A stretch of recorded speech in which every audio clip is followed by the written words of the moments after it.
Hello, and welcome to me being on the internet again for some reason. Make sure to keep in mind that I don't do this every single day. Okay, so I started off by doing biology, and I'm using the online version of the textbook that I use because it's honestly easier because it takes up so much less space. But yeah, nice tea there, shows the time, didn't start really early. And then I just started taking notes. I generally start with taking notes and then progress on to doing questions. Sometimes today I didn't do them because I did flashcards instead, but we'll get onto that later. Today I just just took notes, color-coded things. I did the fancy title because, aesthetic, whatever. As you can see by my desk, I generally don't care about aesthetics. So I also started doing diagrams. I suggest doing these because they really help, making sure to colour them in, make it nice and colourful so you remember it more, I guess, and then also labelling it because then it makes sense when you go back to it.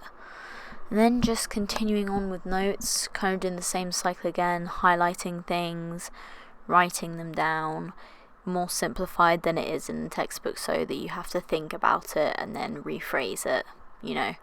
Kind of works like that. And then looking for the important information, also good tips, that I've got from other people.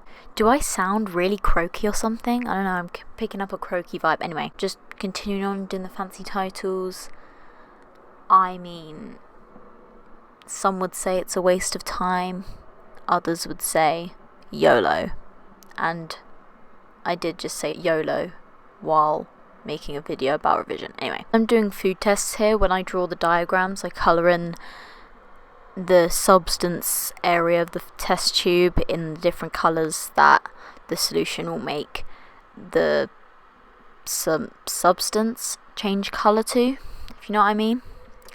And now moving on to flashcards. These little flashcards are really handy to have, and I just use them for sort of quick fire questions.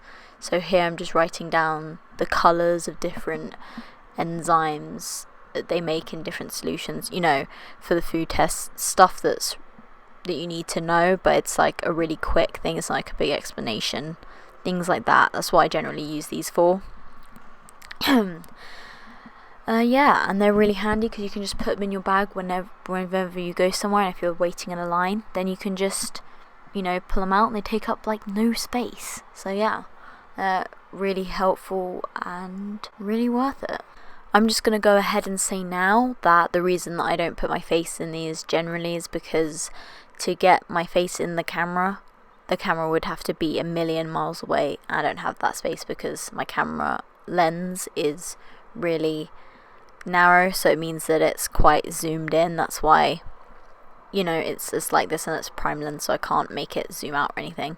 So yeah, that's where we're at. So now I took a study break and I watched Wall-E because it's really, really good, and it only takes up 1.5 hours of your day. So, get a bit of relax. I'll probably do a whole video on why you should take study breaks, even long ones like that, because it is really useful.